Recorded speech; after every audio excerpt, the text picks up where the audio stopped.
Welcome to the Happiness Safari podcast. I'm Nadine, and my mission is to help nomad entrepreneurs find their true selves and cultivate a positive mindset and healthy habits on their journey to achieving their goals.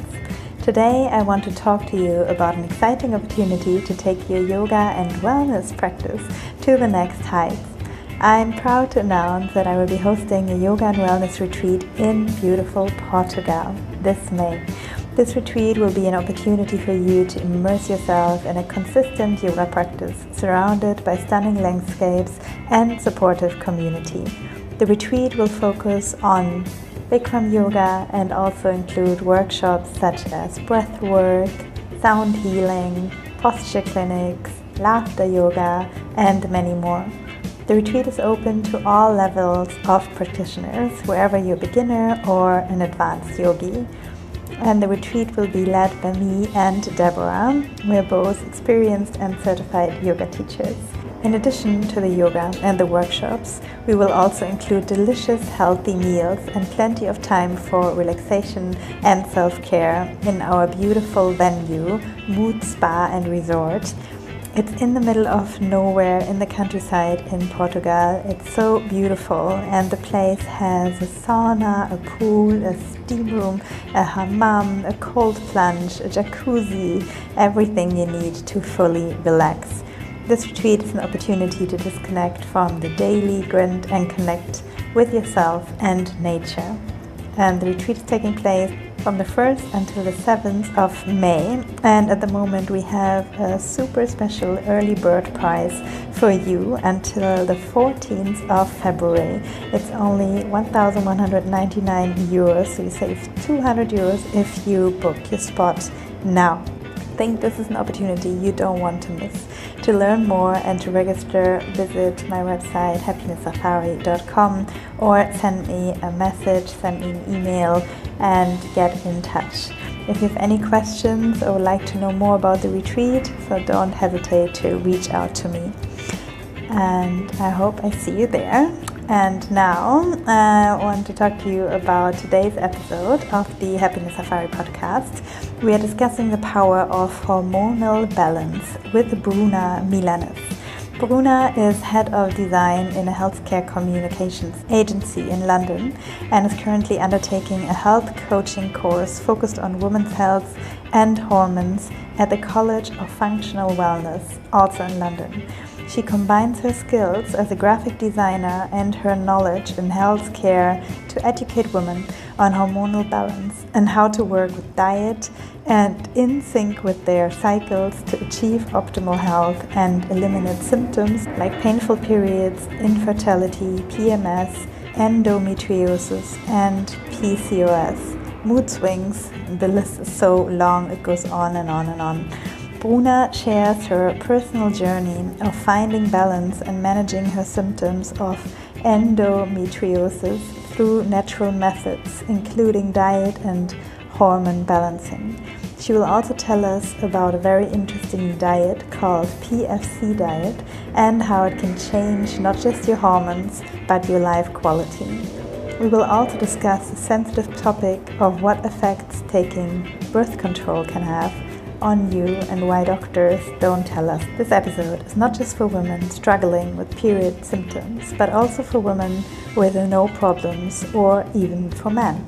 This episode is for everyone who wants to understand their own bodies and learn how to balance their hormones naturally. Bruna and I met in Lagos last year, where we also did a workshop together about the topic cycle syncing and how to balance your hormones. If you listen to this episode, you will learn more about how to balance your hormones and achieve optimal health with the help of PFC diet, cycle syncing, and hormone balancing. Discover how certain habits and lifestyle choices may be harming your body and contributing to period symptoms. Understand the importance of syncing with your menstrual cycle and how it can improve your overall well-being. Learn how to change your period symptoms and why suffering from them is not necessary. Discover that many period symptoms are common but not normal and learn how to address them. Learn about the effects of taking birth control pills and how to safely come off them. reconnect with your body and learn how to listen to its signals. Understand the role of diet in hormone health and how to nourish your body for hormone balance. Learn about options and solutions for those struggling with infertility. And this is really an episode where you want to take notes while you're listening. And if you have any questions after, you can reach out to me or to Bruna, and she's always happy to share her knowledge. And now just enjoy this episode. So welcome, Bruna, on the Happiness Safari podcast. I'm very happy you're here today, and nice to see you. How are you today? I'm good. Yeah, it's a bit cloudy here in Lagos, but yeah, it's good. Yeah, very good. Yeah, very good. Thank you. So as I said in the intro, we met actually a while back here in Lagos, and then we did a workshop together about cycle syncing. And in that workshop, I led a yin yoga class, but I also learned so much from you. And now I am on a 90-day challenge to balance my hormones. And I thought, I really want to talk to you about this because there are so many things I learned just in the last couple of weeks and I never knew before.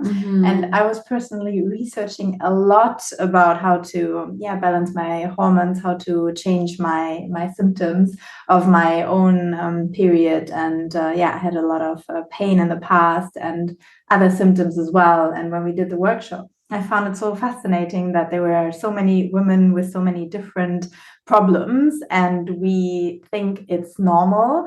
But what I learned from you, it is common, but it is not normal. So it means we don't actually have to be in pain and we don't have to experience all these other symptoms. So I thought it's super important to talk to you and bring this into the world. And I like to always start with a story. So maybe you can briefly share your story, how you basically changed that, especially part of your life. Okay. Yeah. Wow. First of all, thanks for the opportunity to talk about this, because this is how we start. We need to start talking more about the topic. So we know that how you're saying, like something that we think is normal is actually not.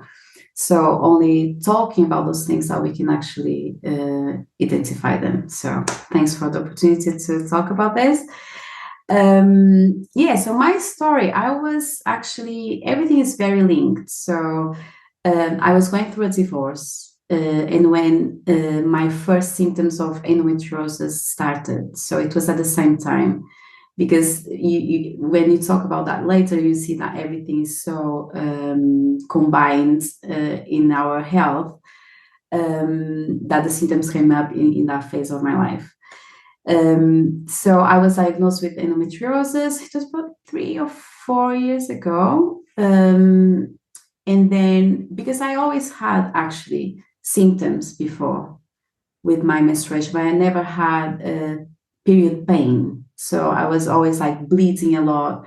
I was having symptoms that bleeding after sex, for instance, things like that I thought it was normal, but it wasn't until that point. But the pain came when I was actually diagnosed with that.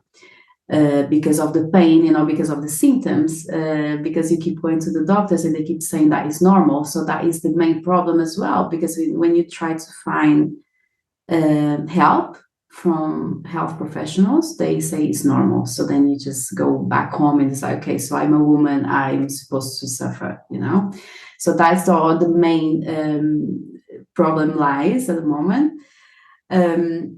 So I was diagnosed, and then I was trying to, first thing, it was the operation. So I had 2 laparoscopies. So I had 2 operations, one to remove a cyst.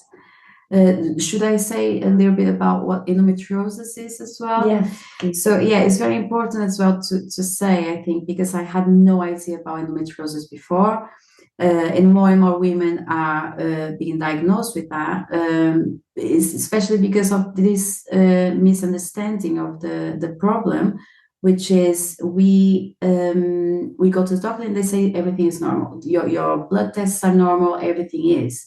So you're like, okay, so I need to deal with this pain or whatever the symptom is for you. So it takes about 7 years in average to be diagnosed with endometriosis. And I was really lucky because since the first day I had my symptoms until I was diagnosed, it was about 3 months or something. I was really lucky. I went to Barcelona for work, and I was with a very good doctor there. And it happened it was sudden, but most of women. How It did takes he find that? I mean, how did he diagnose you? Because I had MRI, so I did an MRI in Barcelona. So here, I was in UK at the time. So the normal UK process would be you go to the doctor, they send you back because you don't have anything, unless you have something that some women actually faint when they have their periods, and they still here, but that is your period, that is complete, that really breaks my heart, like as women we should not be in pain. But this is what we hear from the doctors all the time, or they give you a pill to mask the symptoms, which is even worse for our case. So I was lucky enough to be diagnosed within 3 months. And I then had 2 operations and have an IUD fitted. And then in my second operation, they had to change because the first one, it wasn't really good. But then I started having really reaction on my face, hormonal acne. But my face was, I never had any massive skin issue. And at some point, I couldn't even go out. I was ashamed of going out from home, because my face was covered with acne. And I haven't never had that problem before. And I was like, okay, so that is something is wrong in here. But I was so low. I was so down with that, with the fact that my self-esteem, like, and then it affects all areas of your life. Like, it's horrible. And then I decided, okay, so because at the point I was like, oh no, I want to do everything natural. I don't want to take more things on me. You know how we are sometimes. But then I decided, okay, so this is affecting my mental health. So I need to go to a dermatologist, I thought, right? So I went to the dermatologist, and he gave me a medication. That was a really strong medication, I know now, is for men with prostate cancer, actually. So I started taking that, and I started feeling happy because the acne went away. And I was like, oh, that's amazing, actually. So I'm just going to take that. And I traveled to Egypt, and I was in Egypt, and I ran out from that medication. I was freaking out, because then I was like, oh my God, all the acne is going to come back. I'm just going, what I'm going to do. But then I asked a friend of mine if she could bring me, and she couldn't. I was like, no, wait a second. I'm not going to take this medication for the rest of my life, right? It's not how it's. I have one problem. I knew was coming from the IUD. So the first problem was I have IUD on me. Then this is causing acne. The acne has another product on top. So it was, wow, like, and then I was like, okay, so I need to figure this out. I don't want to anything else. But I was doing a lot of work on myself as well. It's a combination of a million things. And I was in Egypt doing this womb work with this woman as well there. So because before, I think the doctors sometimes they put so much fear on us. I remember they saying that if you don't have the IUD, one day if you want to have a child, you will not be able to. Mm-hmm. They said those things directly in your face if it was true, and it's not. It's crazy. It's crazy, yeah. Yeah. And then I decided, I'm going to trust my body. I'm going to trust it, because it needs to be another way. It's impossible. I reached that point and I was really believing in myself. And I was like, okay, so I'm going to remove the idea. I remember not even discussing with my sister. My sister is a GP. because I knew the answer, she was going to say, don't do that because, because it's not the right way, because your uterus is going to be not in a good shape in the future. And also I was thinking, like, why am I doing something thinking about the future, right? Why am I doing something here, like against my will, to prevent something from fear of something to happen, And then I was like, that is completely wrong. And then I decided to remove, and then I removed the IUD, but I started a lot of work. Then it's when I started my journey of healing through diet. I had different diets, but the first one I started with, it was actually a raw vegan diet. I changed later because it wasn't actually good for the balance of the hormones in general, I found for myself.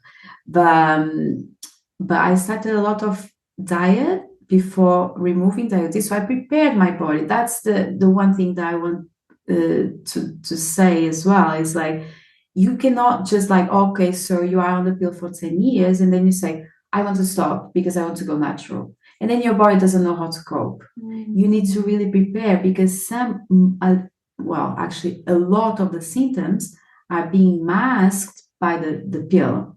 So you think your body is fine. Some women even believe that they have the normal period when they are on a pill, which is not a real period. So you don't know. So you have no idea how your body is if you are taking pills, or if you have an IUD, because it can be masking something else. Yeah, can I just quickly say, because that's from my personal experience as well. And I've been on the pill for 20 years. And I mean, everything was fine. But I remember like how I got on the pill was actually when I was 13 and I had my period. But my first once, like, I had such bad pain, and I remember like lying in bed, and like my grandmother and my mother were there, and they thought that the doctors thought it was my appendix. So they came with an emergency like ambulance, and they took me into the hospital, and they thought it was that, but it was actually my period pain. This is how bad it was. And then the next day, basically, my mother took me to the gynecologist and said, here, you should take the pill, and then all your problems go away. And that's how it was. And for 20 years I was just on the pill. My period was regular. I mean, I thought it was my period. I had no skin problems, no problems at all. Everything was perfect. And but I felt now, when I'm looking back, that I was even kind of numbed. Like I was not, fully myself. I was not even, I don't know, like everything, was not real. And and I did that. So I was just like, okay, I want to go natural. I will just stop taking the pill. And that's what I did. And then my problems really like came. And I mean, first not having my period for a long time, and then like when I had it, then the pain started, and the cramps, and like also my skin, I don't think it was as bad as yours, but it was still, like being in your 30s and then having acne is like terrible. So I feel how that was. But it's what you said, right? You have one problem and you get like a cure for it, and then you have another problem caused by that, and then you get another cure, and you're just trying to treat like things with different medicines or different tools, but it actually doesn't really like help. It just causes more problems instead of being natural. But also that's what I understood is the biggest problem, is that nobody tells you, and no doctor really tells you. And for them also the simple solution is to just give you the pill basically, and say, or an IUD or whatever. So okay, so you said, so that's maybe your first tip, and for everybody to know. So if you're still on the pill, but you're wondering, and what that actually does to your body, and if it could be a good idea to get off the pill, obviously, still protecting yourself if you don't want to be pregnant, but if you want to do it for your health and for your hormones, then first you start changing your diet or changing the things you've been changing. So tell us more about that. Firstly, thanks for sharing your story, because it is, I love to say that it's a really rare case, but it's not, because it's so common that doctors will prescribe the pill for these cases. So it's, yeah, I know there's a lot of people listening to this that it can resonate with them for sure. Yeah, so the first thing, well, how we actually change, well, there's a lot of things, right? And how we can actually improve, but you need to, first of all, if you want to come off the pill, you need to start doing a work in yourself by connecting to your body, right? So you need to be, we women are so disconnected, so disconnected to our bodies. Is like, and how do you do that, right? In a more practical way. First of all, if you start taking care of your diet, of course, you take care of yourself. So it's self-love being like fed into your body or in a food form. But things that, if you talk about diet specifically, one thing that is proven to be really important nowadays is how you keep your blood sugar balanced. So you should not have spikes of insulin and then cortisol trying to counterbalance this. So this roller coaster of blood sugar in your body is going to cause you inflammation. It's going to cause you a lot of problems with your sex hormones. So the first thing that you can do in a practical way is to eat what we say is a PFC diet, which is basically having protein, fat, and carbohydrate in every single meal that you eat, even snacks. So, for instance, if you're going to have an apple, have still an apple, but have some nuts with that. Have some kind of because it's the mesh, is that a combination of those things that then your body is going to be able to deal with all the sugar that has been you've been taking. So one thing is like, try to look at your plates and think, where is my protein? Where is my carbohydrate? Where is my fat? When I say fat, let's just clarify this, right? Good fats. Good fats, yeah. Because oils, we don't want them. Any kind of oils, apart from olive oil and coconut oil, we don't want. They are inflammatory for us. We have a lot, especially people who are painful periods, their body is already in a lot of inflamed states. And we all are at some certain state now because of our diet, right? Unless you really take care of the diet. So oils just add to that. But what other oils, for example? Because I would only sunflower oil. Okay. Even like some people even say avocado oil sounds really nice. Flaxseed oils, because it has omega-3. Don't, right? So if you want to have eat the avocado, so if you think about like nature, right? So it's just like, you don't go to nature and a bottle of sunflower oil is going to be there. So just think about like whole foods more, of course. And then yeah, just olive oil is fine, although I'll prefer you to eat olives. Coconut oil is actually fine, but if you eat the coconut, you have then the perfect food. But you said also, and that's really interesting, I think, not cooking with olive oil, instead using coconut oil. Yeah, because the olive oil, it loses the properties when it's heated up. So basically the way our body receives this is different. Whereas if you get the coconut oil and if you heat it up, high temperature, it's going to remain the same. So it's okay. So the olive oil, have it raw. And the coconut oil is good if you want to fry something. Well, not even, don't deep fry. But you still need to cook. Yeah, but it's good. But that is very important, because it's important to understand, because women, then there's this huge thing around us, right? About trying to get the perfect body, which gives us to a very imbalanced life, because we're trying to lose weight, or if you eat a bit more, we try to over exercise to compensate what we actually. So that is really bad for our hormones, really, really harmful for our health in general.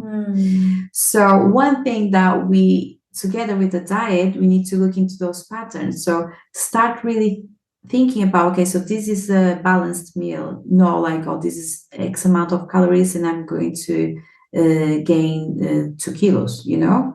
When you eat for your health and for your hormones, you think about what you actually take in terms of nutrients and things that are good for your body. You shift your mind, so you're not going to. Of course, you're still going to have the cookie. I gave this example in the workshop. I'm going to eat my sister's birthday cake, of course, and my cake as well, and I love it. But it's sometimes you just do like 80% of the time you do a very good diet for yourself, and the 20% you just can do whatever. And people say, yeah, but 20% is like, wow, so I can go crazy. Yeah, but it's like there's a balance, Yeah, right? but that's a good news, definitely. 80-20, so don't be too scared. 20% you can do. But basically what I also want to say or point out maybe, so for whom is this like diet really useful, or who should think about it? And it's not just if you have pain or if you are off the pill, or if you want to get off the pill, or if you have symptoms, or if you have acne. So I think what you're saying is basically that every woman should balance their hormones also for our mood, for our weight, for our digestive system, for just maybe like our skin, how we look like glowy and healthy, how for our well-being, for our like sleeping better, for our being less emotional, probably. Like it balances all of that, right? Yeah. So to change your diet, like it's really really helpful to basically have a balanced life and to like, you know, have a happy and healthy life and body. So it's, and even though you think there you maybe don't have any symptoms or problems, there is this list. So can we find this online somewhere as well, like what you sent us in the PDF with the list of symptoms? Yeah, so basically there's what you're saying is it is interesting. For me, it's the most fascinating thing, which is whatever the symptom is, if you start doing those things that we mentioning today, the symptoms are going to go away. All of them. All of them. So you're going to be free forever. So no, but it's like it's fascinating how, for instance, for some women is that they don't have their period, you know, and for other women they try to get pregnant, and other women they have painful periods. So for all of us that is important, for all of us that works, because it's for the health of our hormones. So it's going to impact all those things. And PMS, how many times women are, or people believe women have PMS and that's normal. Yeah, because she's going to have her period, that's why she's moody today. Well, we shouldn't be. That goes away too. We shouldn't be. We definitely feel differently when we approach in the period, and you feel more going inwards, more in our inner world. But we should not have mood swings, for instance.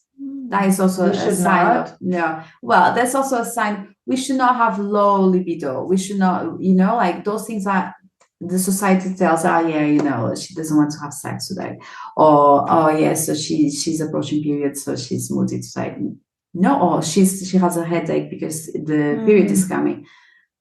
Those are very, very common. Like, how many times do we hear those things, right? Like, it's so common. But it's, as you said, like, it's not normal. And when you start, like, really balancing your hormones, and diet is a massive thing here.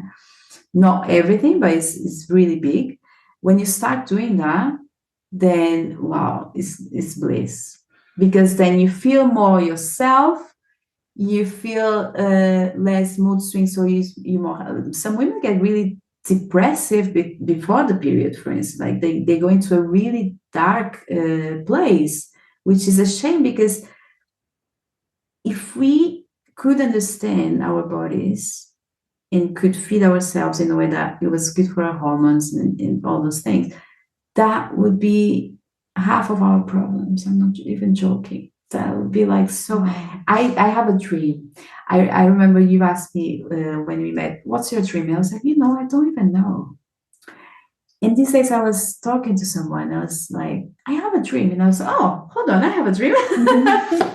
And my dream is to see a community with all women connected to their body, into their menstruation, into their cycle, into to balancing their hormones, and see how this will affect the community. That would be the most magical place. Wow. I have no I doubts. love it. I love it. Yeah, no, me neither. Okay, so many ththings I want to go back to. Okay, so we talked a lot about diet, but then there are other things. So first, maybe we can just quickly mention maybe the, I don't know, top 5 things you can do to also balance your hormones, maybe apart from diet or what is important. And then you can maybe share what's the number 1 game changer for somebody maybe to start if it feels like overwhelming, like it did to me as well. It's like, oh my God, there are so many things and now I have to change my complete life. So yeah, it can feel a bit overwhelming because don't forget I've been doing that for 2 years. So I reached this point and I have like, of course, a list to give, but I was changing slowly as well, but when I feel the best is now, but because I was changing as well, like gradually. So your first question is what other things we can do? Yeah. So there's something called the triangle of hormonal health, which is basically how we find the most balanced hormones, right? So if you want to work with your hormones, how you find your balance or your overall health, rather, is in the center of this triangle. So in one point we have stress hormones. The other corner we have sex hormones. In the other corner, we have blood sugars. So our blood sugar through diet is the best to do. However, it's also affected by stress. If you're very stressed, your blood sugar is going to go crazy, even if you eat the best diet in the world. So stress hormones, sexual hormones, and blood sugar. So, but one thing that is really for me, but then it's going to depend, because if you already eat very clean, because you can have the best diet and then say, but there's nothing wrong. Yeah, but maybe you're very stressed. Like maybe you have a job that stresses you like from 9 to 5:30, and then your body is trying to cope with this stress in your body through giving you cortisol. And that's why we want the sugar. Like, so you can have like basically we want the sugar so badly. We want the sugar so badly. We have the cravings because you have the spike. So if you have a spike of sugar, if you don't eat the PFC diet, for instance, or a diet that is not high in sugar, so you have the spike of sugar when you eat like something that is refined sugar, or if you're not combining with fats and carbs. So you have that spike, right, of the sugar. And then because you went way too high, what is going to happen? You're going to go way too low. So this is your line, like perfect line. So you have here, so you go through here on your spike, and you're not going to go back here for your normal state. You're going to go back here. And that's where the problem is. That's why we try then, I need sugar, I need sugar, I need sugar, I need sugar. And then your body is going to release cortisol because it feels like you are in danger. It's like, okay, so let this person to find food.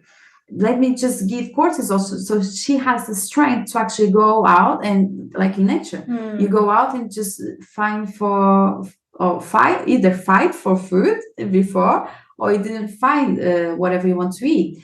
So we have those ups and downs, and that is what is very dangerous for us, is the ups and downs. So your original question was the 5 things or you can change except for your diet, but that's still that's the blood sugar. That's the blood sugar. Then the other part. So what do you do then to balance that? The PFC diet. The PFC diet. Okay. So, and also one thing that really affects, but is controversial. It depends on the person. I always say that. But one thing is really important to look into is food sensitivities. So cutting, I'm sorry to tell you guys, but cutting milk and wheat. So there's like a pyramid that I'm planning to put on my Instagram as well to explain. But it's like milk and wheat is very inflammatory, and our bodies don't digest in the same way that we did before. So in other generations, so it's definitely something that if you cut, I'm not even saying dairy and gluten. Exactly. Like so that's really nice. So she's not saying dairy, not cheese, but just milk and like. Yeah. Because and what about yogurt? It's fine. Yeah, it's fermented as well. And of course, each person is unique, so it's going to depend always, right? So, but we start cutting milk and wheat, just to see how the body goes. And then that's one thing. Another thing is eating within an hour you're woken up, which is very, there's a lot of studies showing that intermittent fasting is good, and I respect who does. And I believe it can be beneficial for a lot of people. However, studies show that this kind of fasting is good for men or women in menopause. Actually, if you are in menopause, if you are a woman listening to this, you are in menopause, it's good for you. Intermittent fasting. Okay. So for women within the menstruation, it's not beneficial, right? So that what the studies show as well. But do what is best for you. If you have an intuition, if you check with your body and if you feel like it's good for you, I will not say no. So we're just going to work in other around it. So but you would recommend to balance your hormones to eat so first hour when you wake up, and then is it 3 meals a day plus snacks? Because I also read it's like not, eating always like every 3 hours, which is completely against the I guess intermittent fasting, where you're trying to for as long as possible not to eat. So so I would say if you really balance your plate with BFC diet, we're not going to be as hungry. So you don't need to eat the snacks. You don't need to eat every 2 hours. You don't need to eat every 3 hours. But don't live longer than 3 hours. Which is for some people they do, I think. Because that would be hard, right? Because even like let's say I get up at 7, then I would have to eat by 8, and then I would usually have lunch at 12, and in between that I wouldn't eat. You eat something, but it can be something like, it can be some nuts, but then you can eat some seeds. So we're probably going to talk about the seed cycling, so your time to eat that.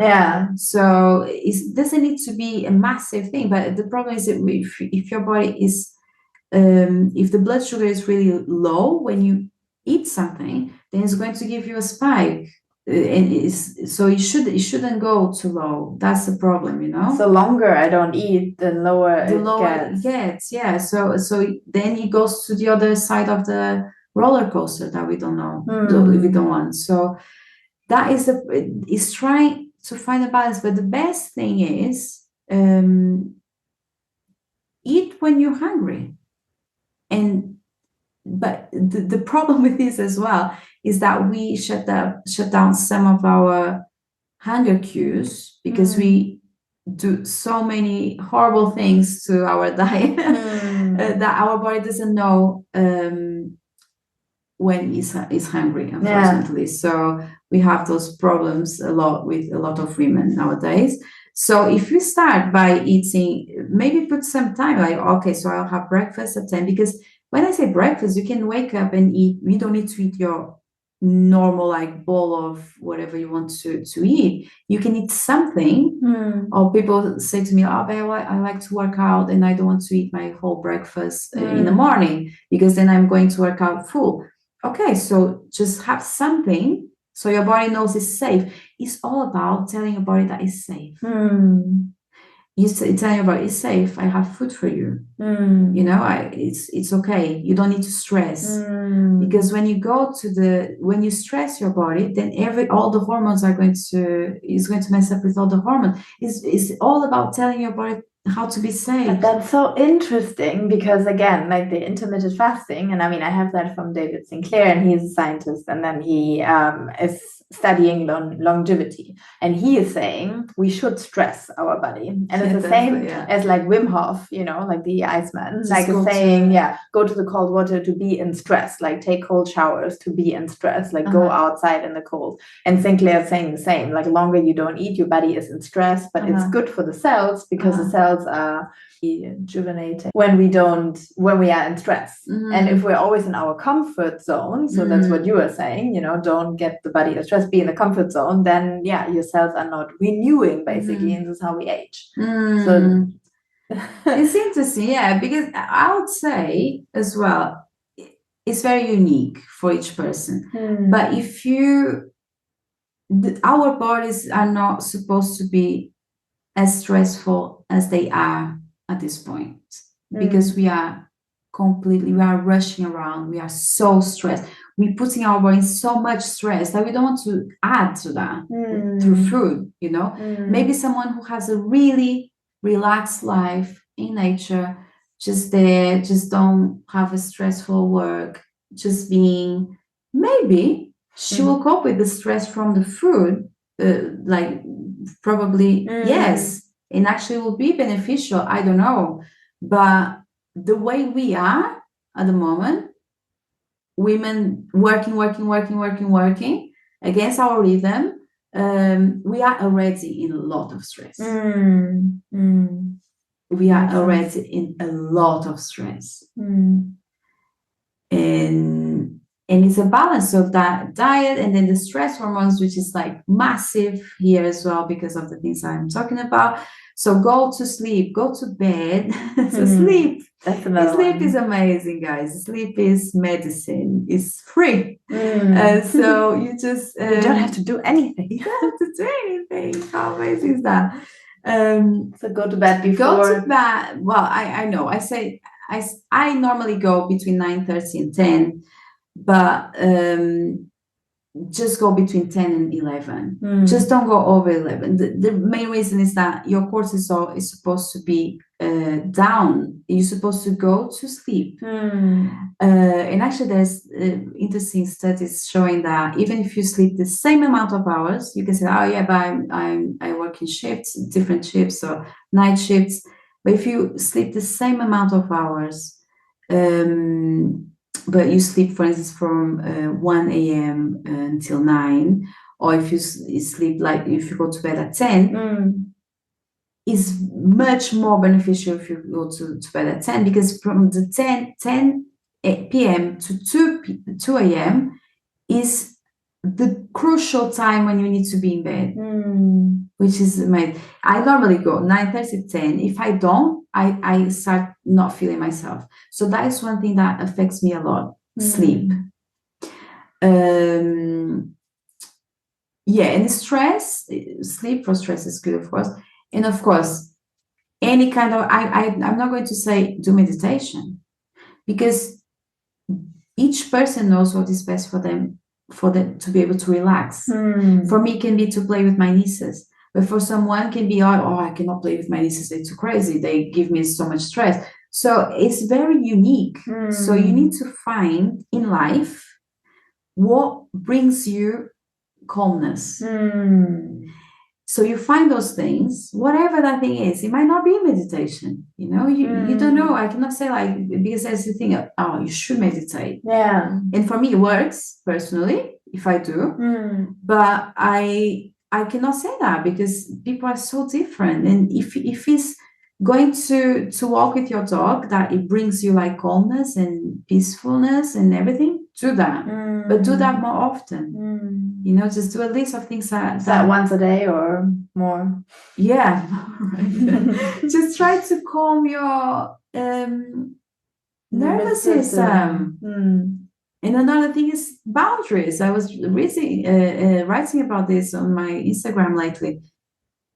have your boundaries in place. Otherwise, like dealing with people who makes you feel really stressed, then if you're doing everything well, but if you have, for instance, like a toxic relationship or something that is not good for you, your body is constant stress, then there's no diet that can help.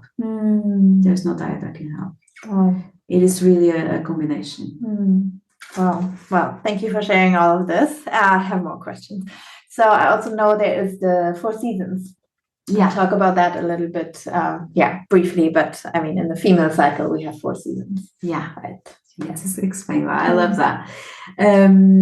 Yeah, so basically that was it was a game changer for me, because I thought I have to feel a certain way every day, right? So I thought, why am I feeling like, why I look at the mirror and I feel so ugly today? Why I don't want to go out today? Why my work is not, why I'm not so creative today? Like all those things I was like, and being really like not really mean towards myself, like judgmental and like, why am I doing this? Am I not good enough?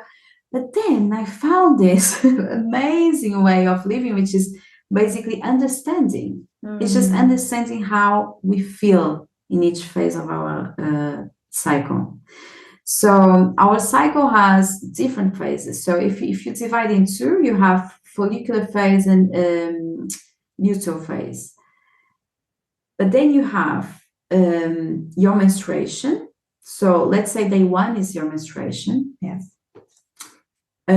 So day 1 is menstruation, and you have your winter phase, but your winter phase starts a bit before your menstruation, because you start feeling, think of this like the seasons, really, like the real seasons. How do you feel during the winter? You want to be like at home, you want to be cozy, maybe have like warm soup and things like that. So this is what your body feels when you are in your winter. When you are menstruating, you should rest a lot, much more than you think you need. And just just be with yourself. It's when your intuition is the highest. So it's amazing for us to really ask questions about something that we don't have yet questions for. So that's the days before and during the period. During the period, yeah. And then after that, you have you go into winter, spring. So spring, you start feeling as you feel during spring, which is interesting. You start feeling, I'm actually more alive, I have more energy. So you tolerate more like lighter foods as well. It's like the diet changes because you don't need as much food as in your period or before. So it's very different the way your body asks you to be. And what we do, we have our daily routine, daily rhythm. Everything is like 24 hours, and then we go against that, and that's where the problem comes. So then it's summer, and then you go to the spring, and then you go into the summer, which we are like, wow, everything is amazing. We feel so radiant because it's around ovulate when we are ovulating. So that's when you glow, and when people say, "Oh, you look so good," like, and when you're single, you attract more men, or that's when you should go out to date. And You just feel great. It's an amazing time to communicate as well. So if you want to, for instance, at work, ask for a pay raise, or if you want to have a difficult conversation with a partner, that is the best time to do it. So you are very more, you communicate much better. And if you don't take things as like personal, because you are in a different mood as well. So that is beautiful, although I think all the phases are beautiful for each part. So then you go into autumn. In autumn already you feel already like a bit like going a bit inwards. For me, is I really feel the autumn actually.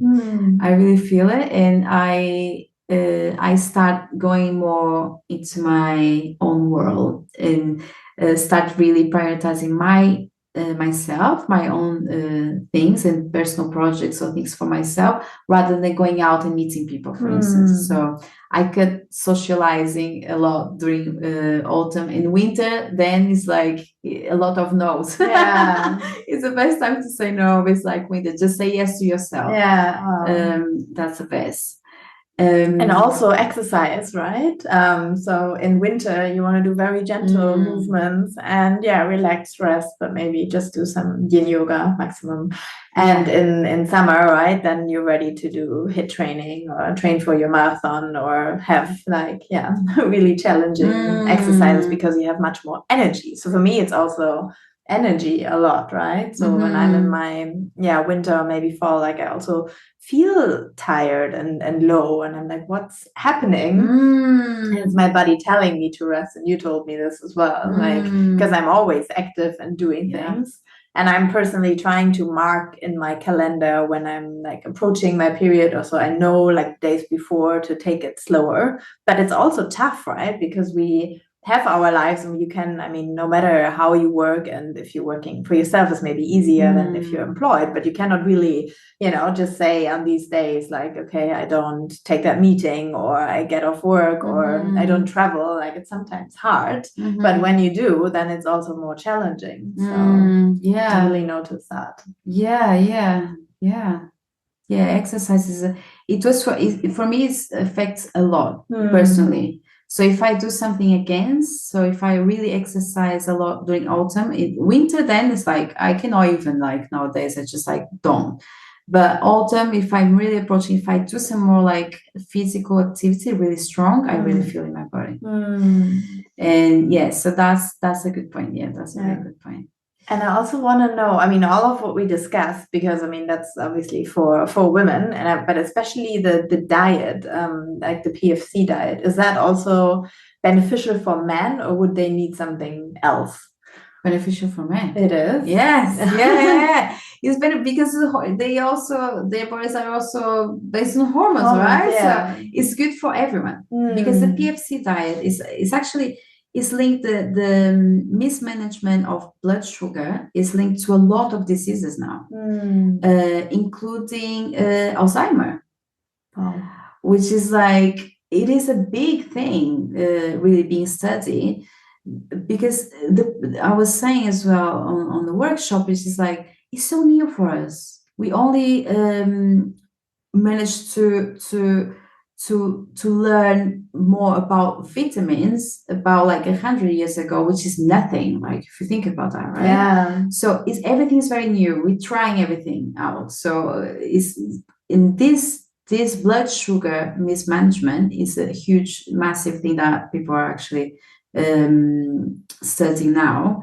and linking to, especially women, if you have PCOS, that is very much linked to that. So, but men as well, any a lot of conditions, if you just search like blood sugar management and whatever disease you're going through now, you see probably it's linked, because it's like for the overall health. Yeah. It's amazing. So if you're a woman and you want to change your diet, then know that's also beneficial for your partner if you have one. So if you're changing the way you cook and so on. Yeah.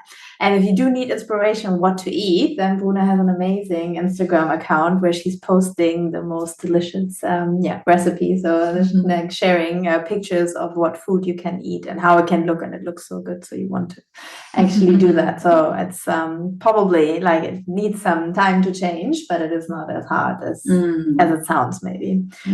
Okay, so just to summarize the life hacks again. So you want to go to bed at least before 11, sleep for at least 8 hours, eat 1 hour after you wake up, and possibly every at least 3 hours. And you want to have the PFC diet we talked about. You also want to drink a lot of water, right? Yes, that's crucial. That's where, for me personally, is the hardest one. That's the easiest one for me. So, but that's why I say, like, each person is so different. And for you can say, but I was helping, I drink, but you might be stressed. So for the person, you never know. So it's like a really combination. So drinking 2 to 3 liters of water. Yeah. Okay, and then probably Filter. Oh, okay. Filter, yeah. And you can obviously like use some cucumbers or lemons or something to make it tasty. So then you automatically do more. Yeah. And okay. And then you said, okay, exercising. Oh no, you said relaxing more and having something which calms your mind. So that could be meditation or nature, spending time in nature or with kids or with pets or whatever it is for you. And then, okay, exercising and following your seasons and what is it, being aware, being mindful of your seasons and living up to that. Yes. Okay, what did we forget? The seed cycling. Okay. So seed cycling is actually being used for a lot of women now. And even if they don't change anything, and the only thing that they change is adding the seed cycling, they see benefits sometimes, right? So of course it depends on what you're going through. But seed cycling, I've been doing that for so many times now. I don't know, maybe 2 years now. But I changed a lot throughout this time, so I cannot tell if that is the reason why it was. If this is the main thing. But if you go and search by seed cycling, you're going to see a lot of information. And women with PCOS or even endometriosis or trying to get pregnant, and actually as well. So if you basically just study into 4 different kinds of seeds. So there's basically you divide your cycle into 2. To say if you don't have your cycle, you do with the moon. So we start, let's say, first day of menstruation is the new moon.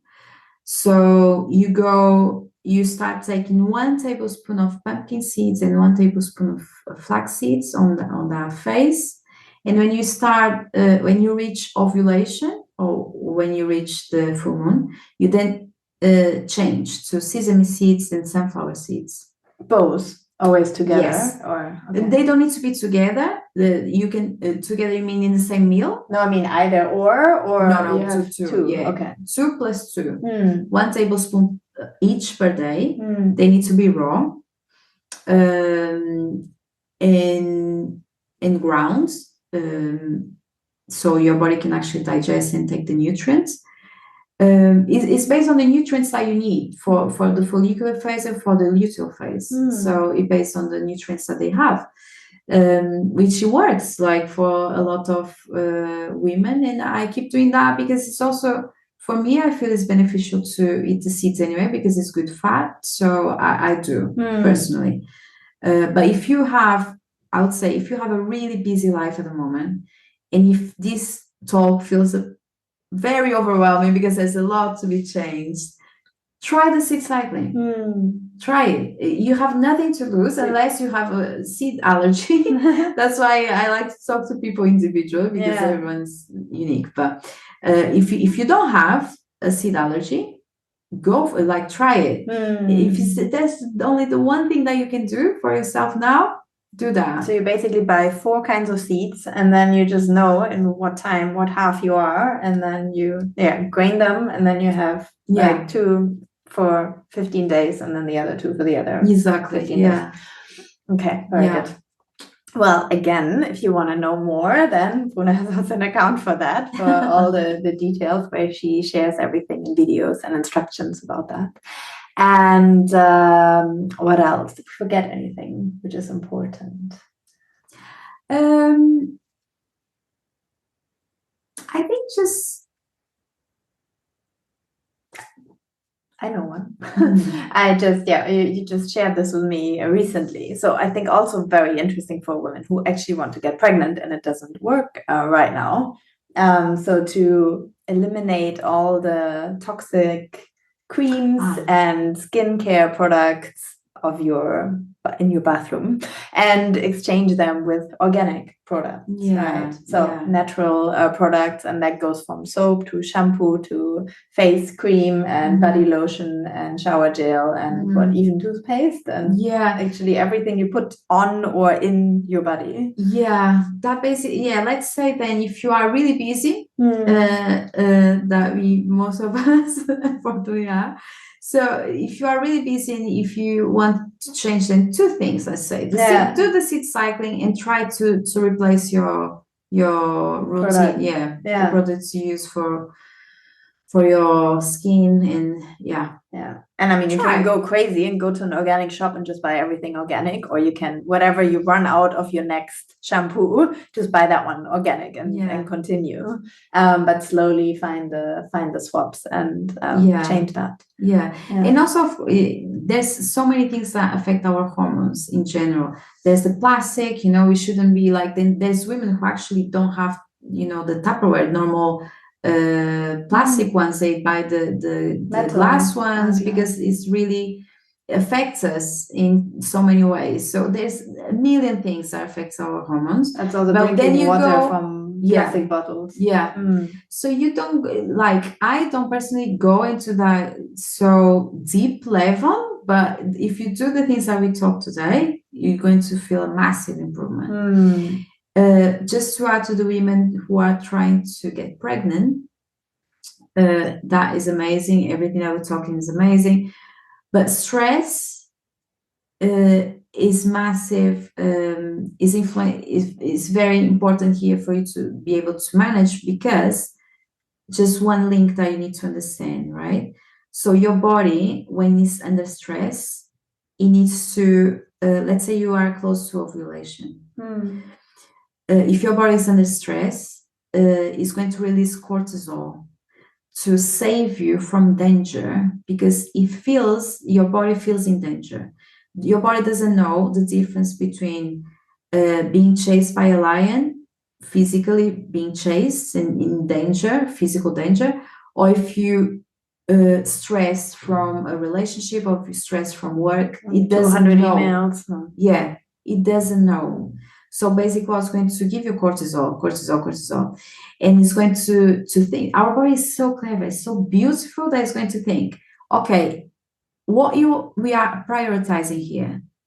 Are you prioritizing that we take this person out from danger, or we actually allow her to get pregnant? And our body will not allow us to get pregnant if our body is not safe.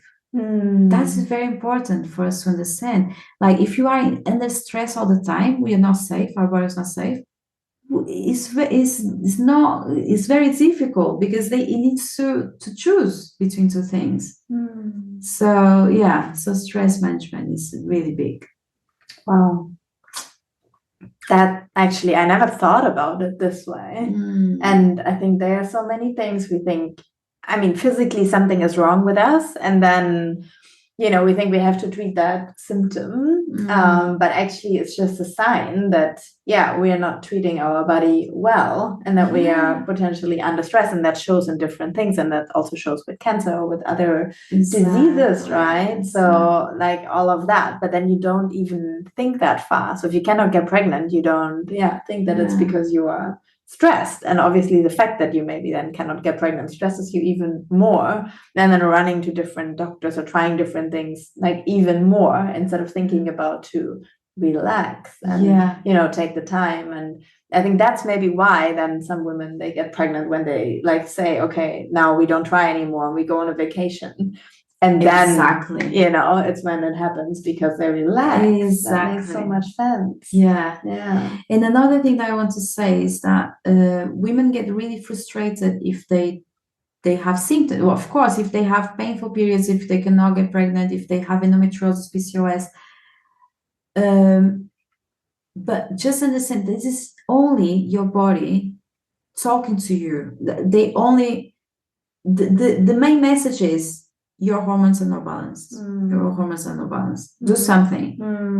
There's nothing wrong. It's just a phase always. It's just a phase that your hormones are not balanced. But it's also crazy, because again, I'm so, like, my mind is so blown that you figured this out, because I've been in pain for the last at least 3 years when I had my period. So probably I completely ignored, like, I don't know, 28 days of the month. But then those 1-2 days when I'm really in pain, then I'm researching everything, because I'm like, oh, this is another month, this is happening again, like there must be something. And all I found so far is that, I don't know, take bath, you need warmth, you maybe they say you have to rest, but you know, okay, take painkillers or whatever. I mean, maybe one thing I found was supplements, so that we didn't talk about, like omega-3 and magnesium, is really good. So that's another one.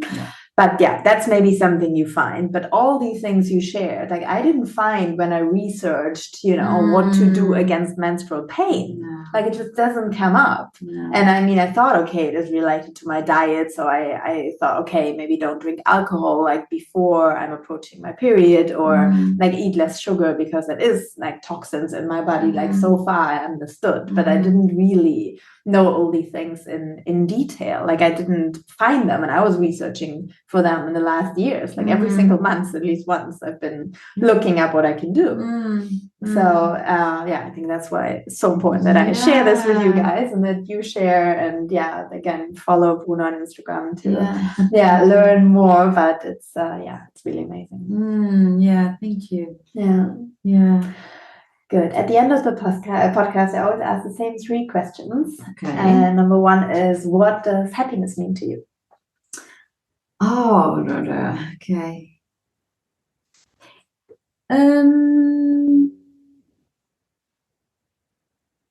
I realized like happiness is very close for me personally, very close of moments when I feel calm. So when I slow down, when I can slow down, I feel really happy for some reason. So maybe it's my nature. Maybe for some people going to go into like crazy roller coaster or skydiving. For me, happiness is to be in peace and connected to people I love. That is like as simple as that. Yeah. Yeah. Nice. And what do you do to be happy?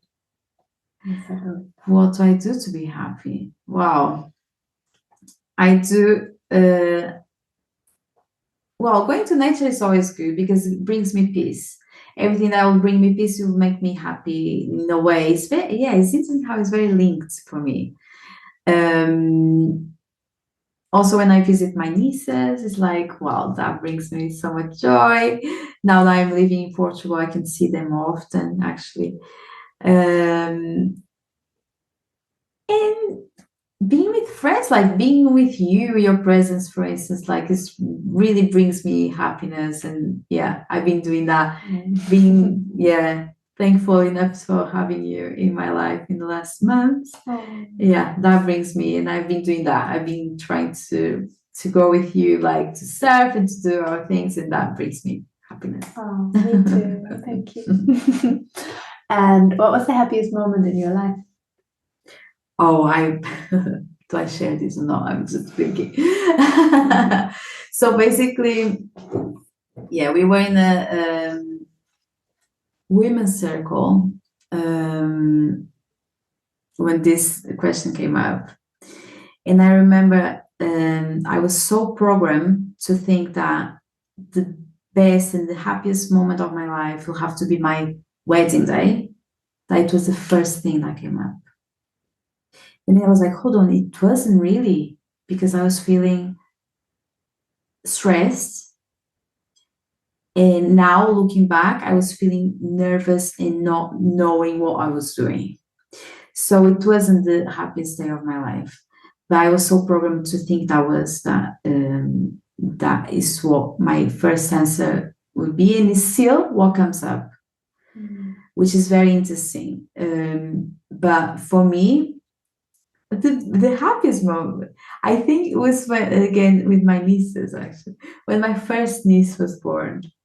Oh my god, there's no, because I have a sister, I think because I'm connected to her, and that little thing came from her. It's like it was a massive wow. I was very happy. I was in London at the moment. I flew to Portugal. And I went into the room. I still remember. Wow, it's emotional. Even like, yeah, beautiful. Nice. Oh. Okay. The last question is, do you have a book recommendation for us? A book which changed your life or people should read? I do have, related to cycles and menstruation, that completely changed my life, because I am a new woman after everything I've done. I am 100% a new, completely new. You have no idea how much it changed. Wow. So the first book I read about getting like being connected to my menstrual cycle and everything was Wild Power. Alexander Pope, I think her name is, I forgot now, but yeah, if you type Wild Power, there's two different books actually, but one is you see is about menstrual cycles and the other one is something else, I think. But that is bliss for our ears. It's just like, it's so much, is when I realized that, wow, it's okay to feel all those things, or actually makes sense how I feel more towards my menstruation. It actually makes sense, and they explain exactly what you need to do in each phase to listen to your body, to be connected to your menstruation. Wow, it's a beautiful book. It changed, like from that moment. I was like reading everything about it because I love the topic. I just love the menstruation topic. She really does, though. She does nothing else than studying and learning about it and posting about it and speaking about it, which is amazing. Yeah.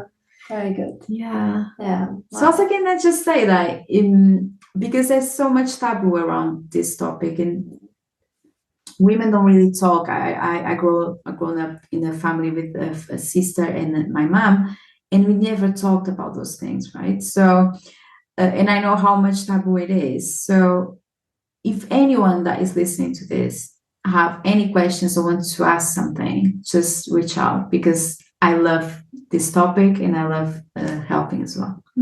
Thank you so much. Yes, so I'll put all the links in the show notes of everything we mentioned, and for you to learn more. And again, if you have any questions, you can contact Bruna. So thank you so much. And and you can do it. You can also change your life and be a new woman, right? Or we can do it. I'm on the journey with you. So I am as well, because there's always things that we need to do, and certain phases come and I'm super stressed when then I need to remind myself to actually go back to that state of when I feel myself and when things are actually working. So it's for everyone. And try not to be too hard. Like, just one thing, if any of these rules or new things are going to stress you out in any way, just maybe it's not the time to implement them. Because if it's going to stress you out thinking about the way you're going to eat, then it's playing with your stress hormones. So really take it like, don't take it like I need to do this 100%. Be gentle to yourself. Nice. I like that. Well, thank you so much, Bruna. Thank you. It was a pleasure. Lovely. Thank you. Wow, I really hope this interview also changed your life, just how Bruna changed mine, basically, because as you heard, I'm with you. I was struggling with the same problems, and I've been on the PFC diet for 2 months now, and I still have one more to go. And she said after 3 months you will actually see the effects that we didn't mention in the podcast. But so we also have a challenge going on if you want to join that. And again, if you want to learn more, reach out to me or to Bruna. We love to talk about the topic and help you more. And join us on the challenge. Also join us on the retreat. The retreat will also provide you with very nourishing food. And as we talked about it in the episode, relaxation is so important. So this is a week where you can fully relax and maybe reset yourself and also create new healthy habits you can then implement into your life to just balance your hormones, which is also balancing your life, and hopefully will make many of the symptoms you're having go away. So I hope you're also excited for this, and I will put all the links in the show notes. I always am so happy when you share this podcast with your friends. So if you have friends who are struggling with any of the symptoms, as we said, the list is so long, but also if you have friends who maybe don't have their period after they came off birth control, or if they are in pain, or if they cannot get pregnant, or whatever it is, then share this episode with them, let them know, help them out, and yeah, remember, happiness is the only thing doubled when it's shared. And thank you so much for listening. I posted recently on my Instagram a couple of fun facts about the podcast, and that it's been under the top 20 most shared podcasts in the world, and also so many other fun facts. You can check my Instagram story highlights if you want to look it up. But yeah, very, very grateful for you listening now for over a year it's been, and yeah, thank you for your support, for your love, for your reviews. I really, really appreciate you. I'm so happy you're here. You're important, and I hope I can support you on your own journey towards more happiness, health, balance, joy in your life. I love you. I wish you a wonderful day wherever you are.